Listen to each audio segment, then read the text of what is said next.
Hello, everybody. It's Tuesday, so here's what we're gonna do. Let's do this. See, still trying to figure out all of this stuff on the production side of this. After these many shows, I'm Doug Zanger, editor in chief, Indie Agency News. Thanks so much for joining us. To all of our members, thank you so much for your support. We're closing in on. We're getting to mid 60s here.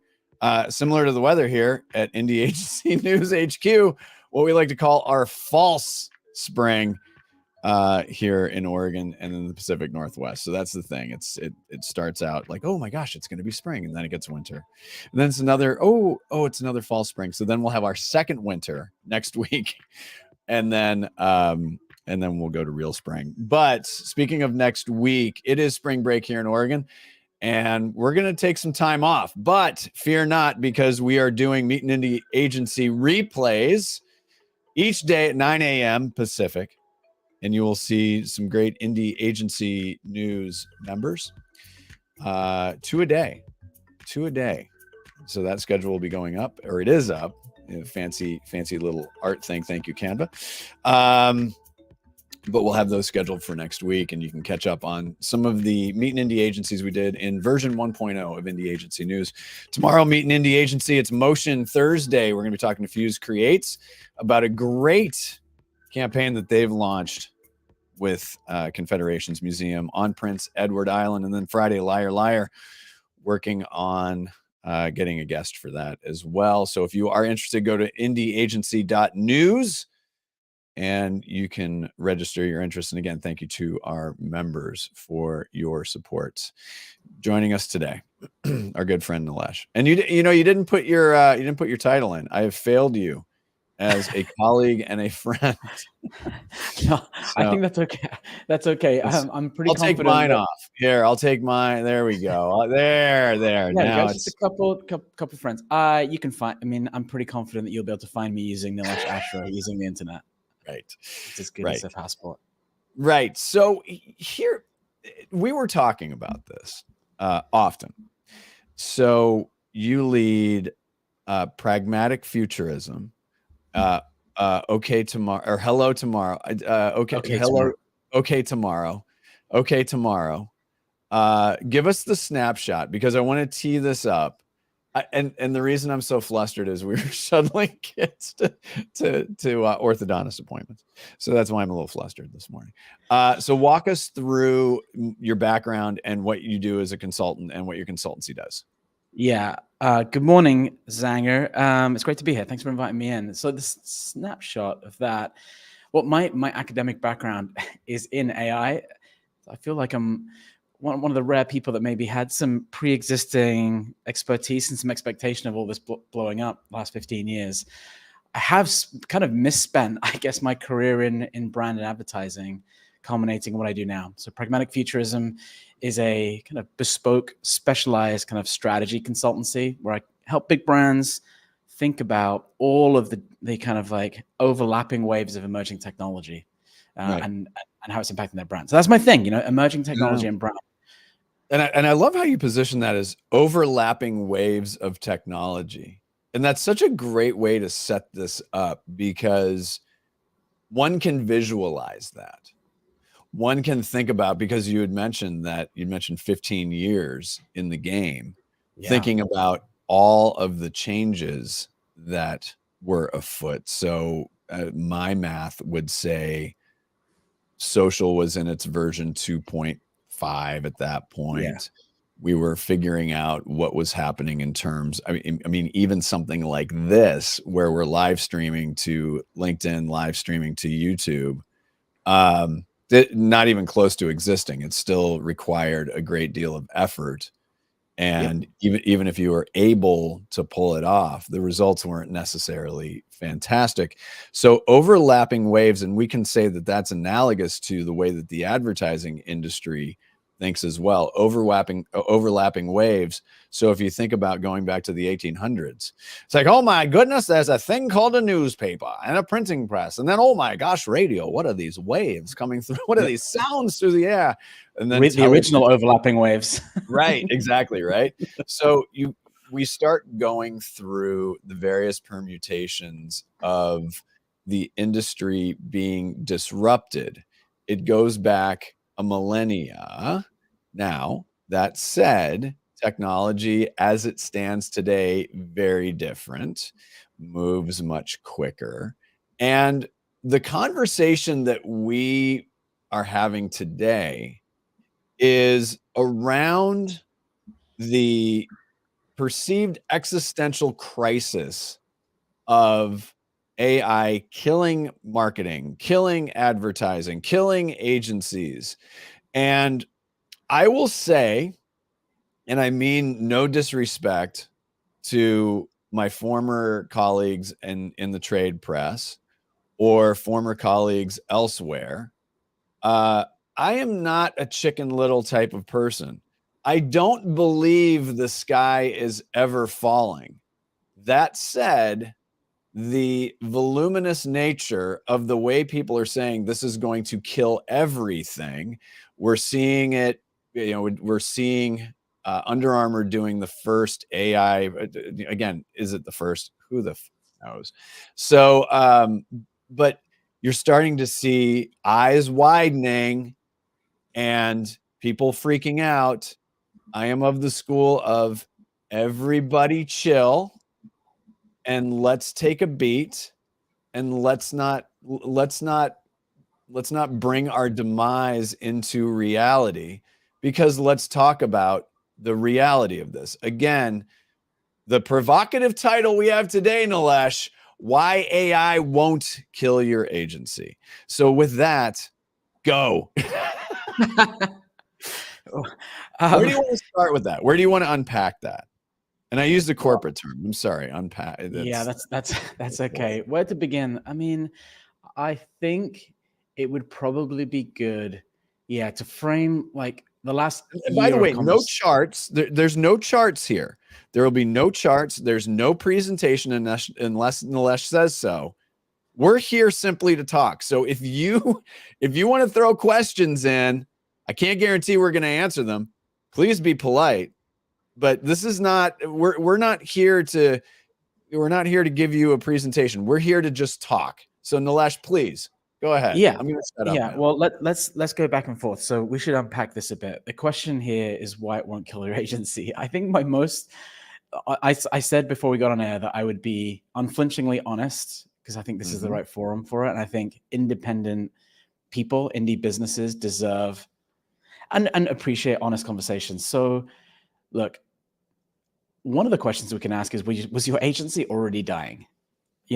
Because AI is just the latest wave in computation. And so like essentially I feel like the business of marketing has been increasingly moving to the computer the last 60 years.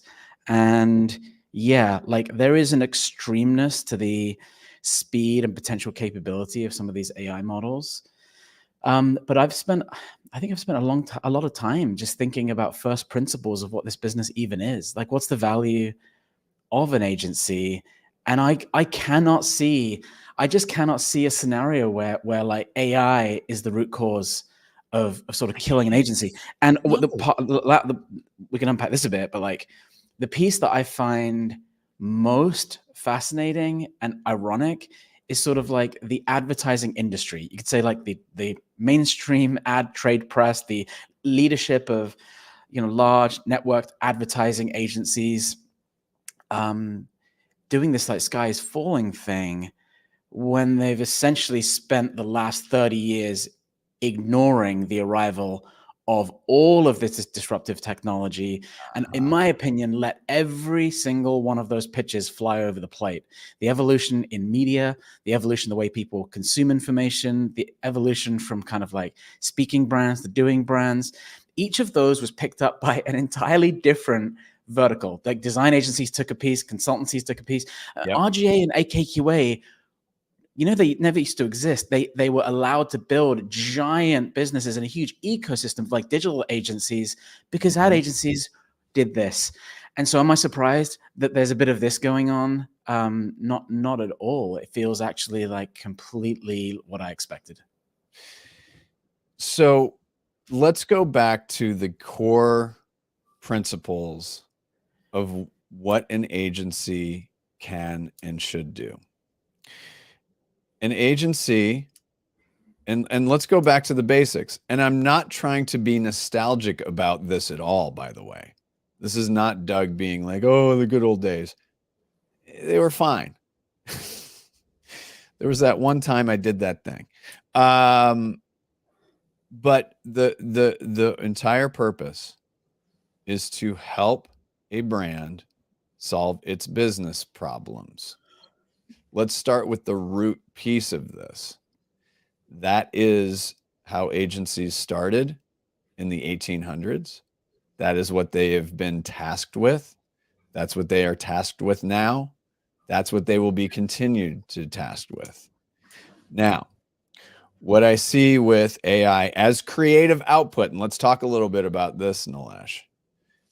If we rely solely on creative output that is generated through a system that has spent a lot of time and ingested a lot of data learning, my best guess is it's going to start looking, tasting, feeling, smelling the same.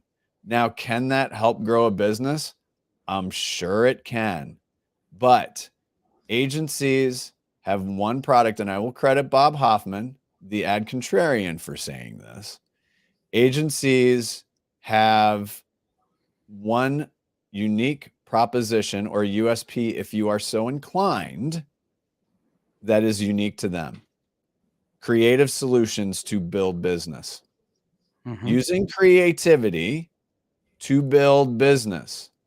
We can sit here and argue all day long. And listen, I ran Adweek's fastest growing agencies. The first year that we did this award, there were 21 categories of agency. We asked agencies to classify themselves. And that's mind-boggling. Now, there is inherent value. I'm going to say this, and I'm not saying this just because we'd love to have every independent agency on this platform, which is true.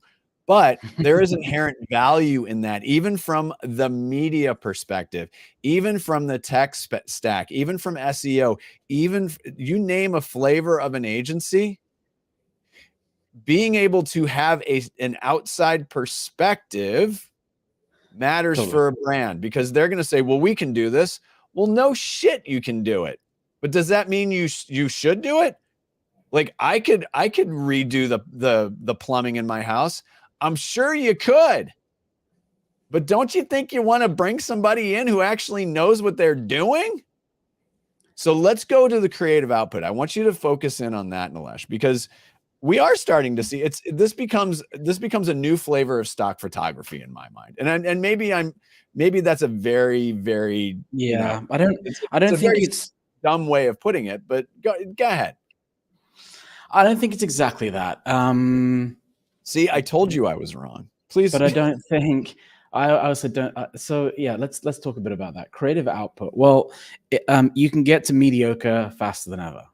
Sure. So what's the yeah? But look, like there are. What's the total addressable market? And we'd have to measure in billions in the industry for mediocre work. So that's going to get. It's got to be trillions. Yeah, I mean, if you're taking, it's massive.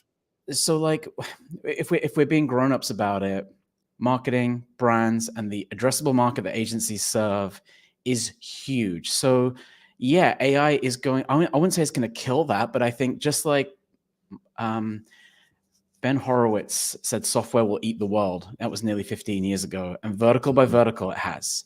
Like Airbnb is software eating hotels, yada yada yada. So I just think software will eat the mediocre work. It will change the economics of that business so drastically that essentially I think it'll be like a software company. Software companies or companies with a lot of software at their core will be able to create for cents on the dollar that giant kind of fat middle of mediocre work, and these models are really, really good at that. Right. Now, like, so if agents, to your point, like, what do agencies trade in? Good agencies, especially indie agencies. I think there's going to be a huge amount of, you could call it opportunity slash existential pressure to really nail the question of what is original thought for us.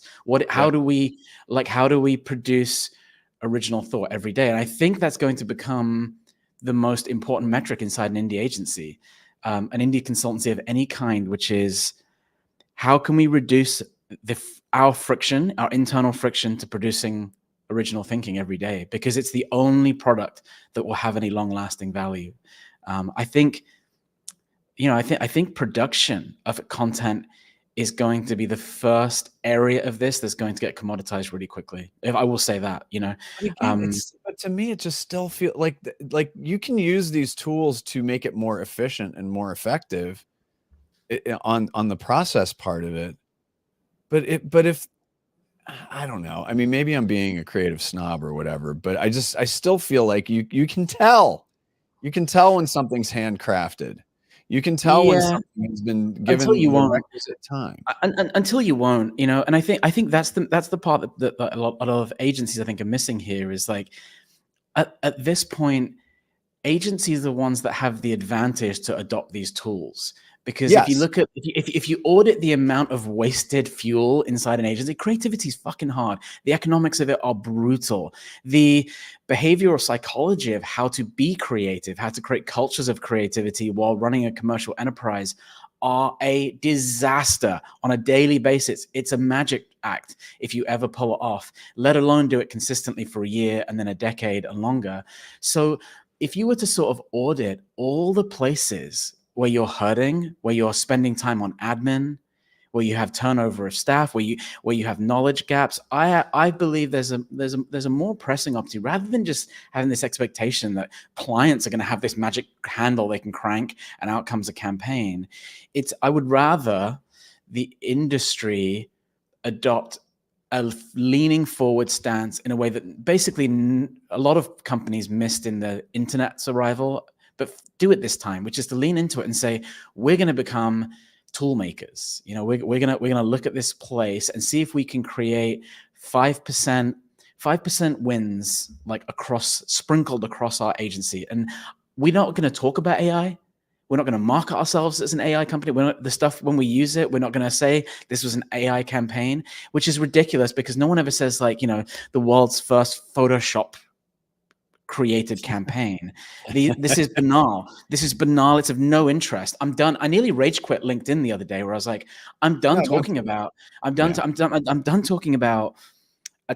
AI. Like, the only conversation to me that's interesting to have is how in urgent need the good brands of today are for better help. Honestly, like, that's the only conversation. Oh, and this is where the Italian side comes out. I just listen, and I don't want to generalize, but I might. So I look at our members, and I dig into their work, and I dig into the people, and they really genuinely give a shit. Like, they really, and what do they give a shit about, would you say? Well, how would you characterize that generally? For their clients, and they want to do good work that matters and that is holistic. Yes, number one, it needs to work for their client, needs to work for their brand. Number two, a sense of pride of ownership in creating it. Number three, creating a culture where people can thrive and grow. Yes, this is not a huge margin business, but it can be incredibly rewarding.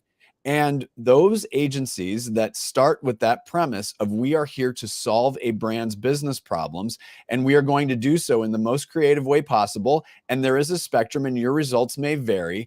I'm just tired of everybody playing defense. I don't want any Harry Maguires.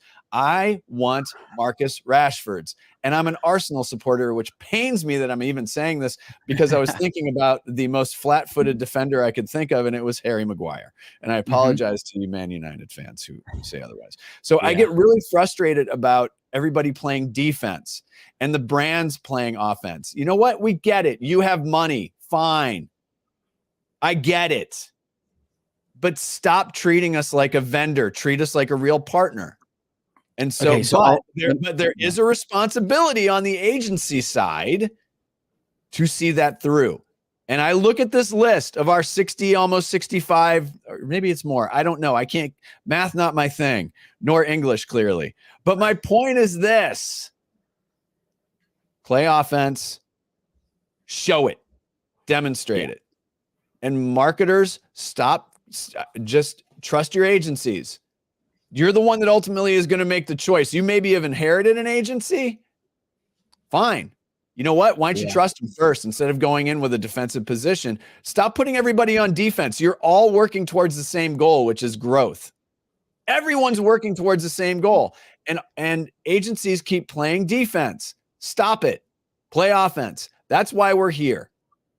Yeah. So I think that's it. I think if the agencies in your crew were to do like a day of deep soul searching, Zanger, I think I would encourage them to look at what was already killing their agency before AI arrived.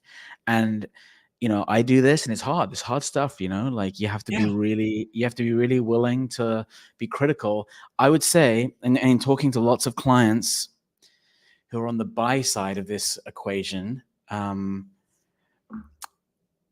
there was a systemic lack of inventiveness, not inside the creative craft itself, but in comms planning and communications thinking and modern marketing thinking, and embracing the entire chaotic clusterfuck that is the media ecosystem. Those two things simply have not been addressed yet. Agencies will demonstrate a tremendous amount of creativity within a 30-second commercial that no one's going to watch. And it's the client's job to think about the bigger picture of marketing, but they don't know either. So to me, like one of the most obvious places to play offense, if you're an indie shop, is to just start to be honest and real and partner with your client on that reality, which is like, even if we create the most heartwarming, incredible, crafted piece of communication, how the fuck are we going to get more than like 1% of the potential audience to see it because of fragmentation? Inventiveness is most needed there. I'm seeing a massive need for creativity thinking outside of just the creative artifact, in how you extend things, in how you augment things into different channels, into how you just help a client figure out like where the world is moving, how information and content is being consumed, and how to show up and be more useful in better places to more people. It's the kind of like, wins by 1,000 cuts thing. I think there's no more to kind of end this monologue with.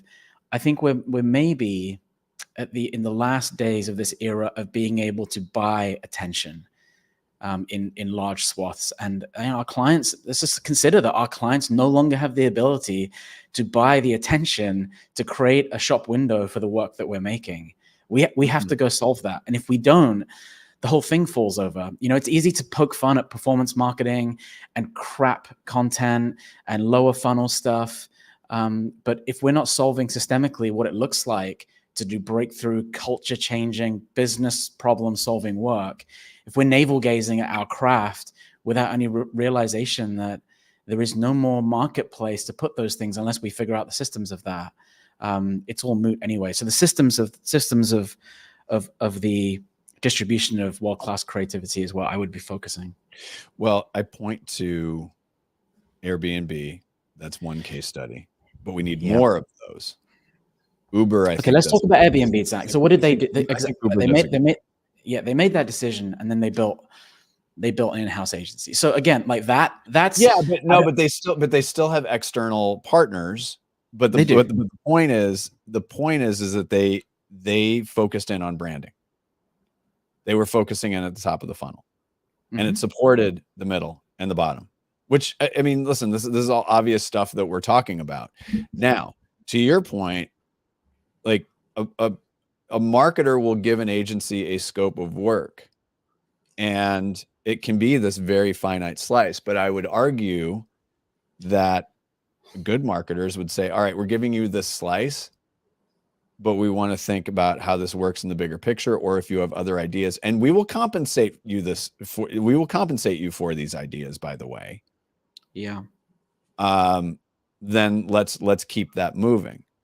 Again, I see, I've seen, and you have too, all sides of this where there have been really strong, like genuine partnerships. And then there become these adversarial things, the adversarial nature between a marketer and an agency. And that sucks because that doesn't help anybody. Least of which, we don't talk about this enough, is the psychology of the team and the confidence of the team. Yeah. Confidence is incredibly important.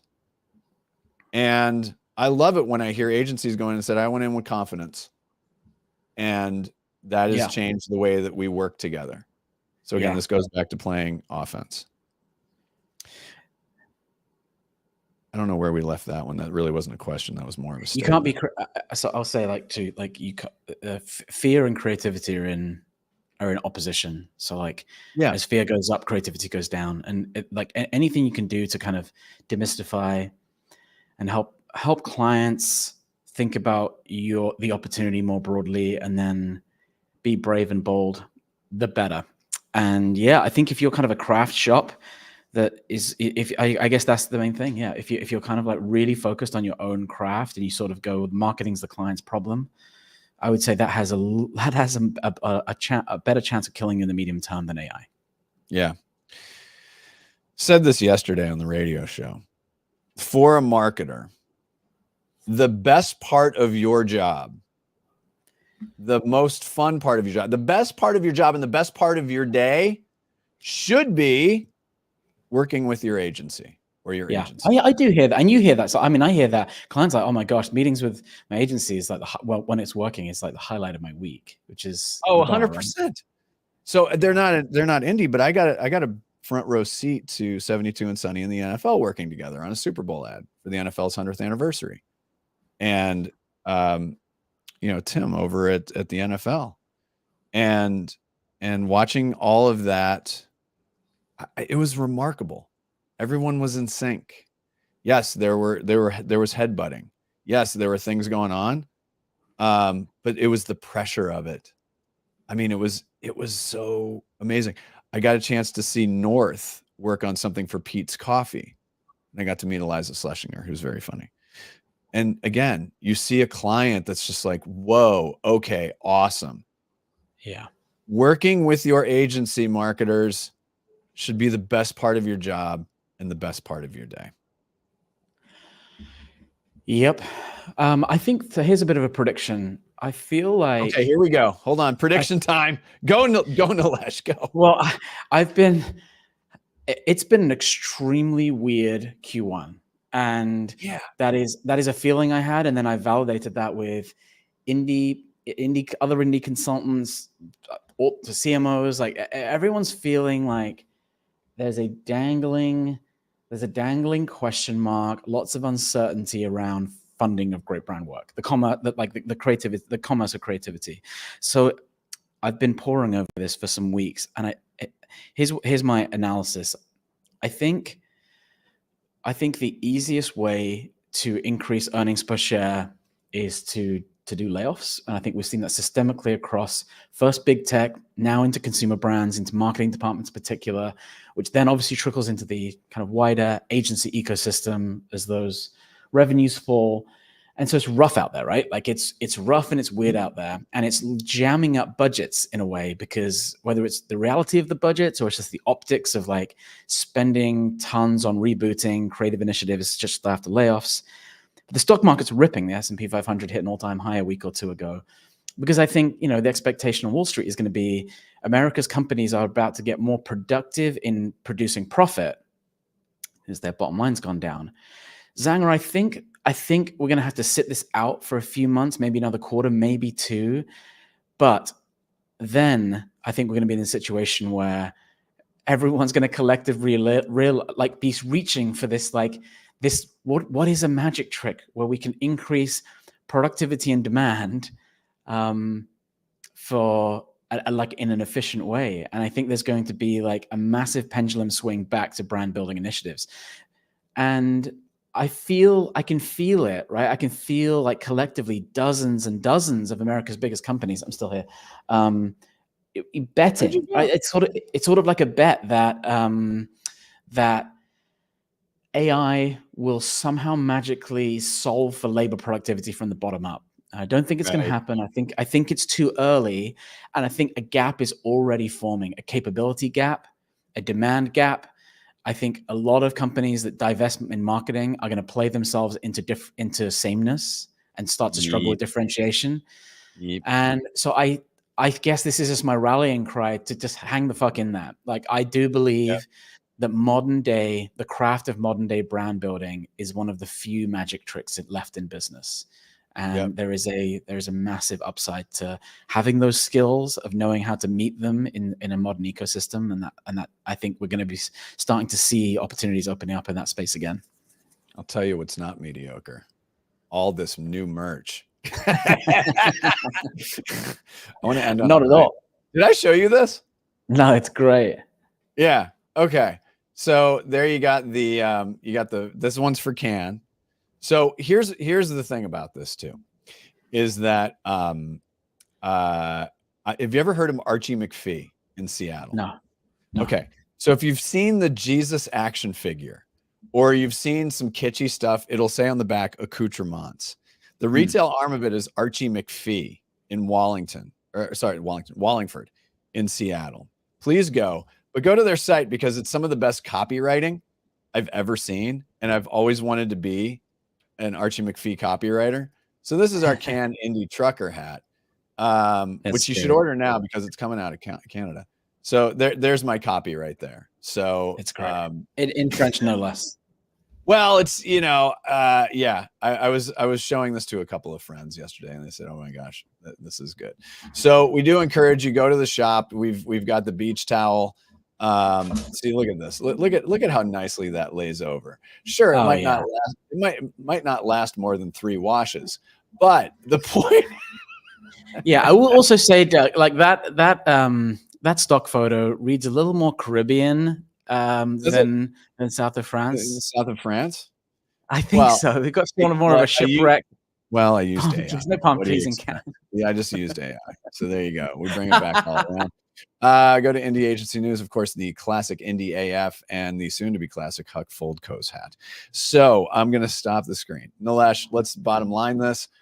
Give me 1 or 2 good reasons why AI won't kill your agency. I think if you're really pursuing original thought, then it'll improve your ability to get to that. And that's really going to be the final, most important kind of marketplace anyway. As margins fall on commodity, kind of lower and mid funnel work, clients are going to be desperate for the razor scalpel of original thinking. And if you are there and able to represent that, and that's what you do, and I feel like you're going to be kind of indefeatably important. And then secondly, every time there's a disruptive wave of technology, the ad industry is so addled with insecurity, they think that it's going to kill it. First, the internet's going to kill us, and then social. I mean, the desktop computing before the internet, it hasn't happened yet. All of it is just opportunity to repackage your offering a bit, just look forward, like actually be inventive. One of the gifts of this business is there's no CapEx involved, really. Like, it's a bunch of MacBooks and desks. And so you get to choose what your product is and how you form it and how you tweak that. And you just lean into invention. There's always going to be opportunity. And so why would this wave kill it if the others didn't? Social, the arrival of social yeah, really, I think it permanently damaged, the ad agency's ability to have influence over kind of communications. Some of them are never going to recover from that. But dude, it created like thousands of new agencies. It created hundreds of different types of jobs that never existed. Look on LinkedIn. Mm-hmm. And so in that sense, the arrival of that platform shift was actually just like a massive heyday for creativity. Ask the people that now work in that space. And so like, why wouldn't this be different? Just because we don't know what those opportunities are right now doesn't mean they won't exist. And it's our job to create them. Yeah. And the thing is that Sam Altman's like saying it'll replace everything in marketing. Stop listening. Yeah, listen, Stop. on that, Stop it's really simple. You have to start, tuning into he has about 200 billion reasons to convince you of that because he's got upside in that. And so it's a completely misaligned incentives. Yep. Keep fighting, indies. Keep fighting. Yeah, let's go. Just keep fighting. Keep fighting with confidence. Nilesh, I'm going to put you backstage. But as always, thank you, my man. Thanks for having me on. All right. Again, a reminder tomorrow, Motion, Meeting Indie Agency. Thursday, Fuse Creates. We're going up to PEI, Prince Edward Island, and then Friday, Liar Liar. Next week, it is spring break out here in the Great Pacific Northwest. I'm heading to the mountain. Hopefully not break something. But we will have encore plays of Meeting Indie Agency 2 a day, 9 a.m. Pacific. On behalf of everybody at Indie Agency News, I'm Doug Zanger. See you next time.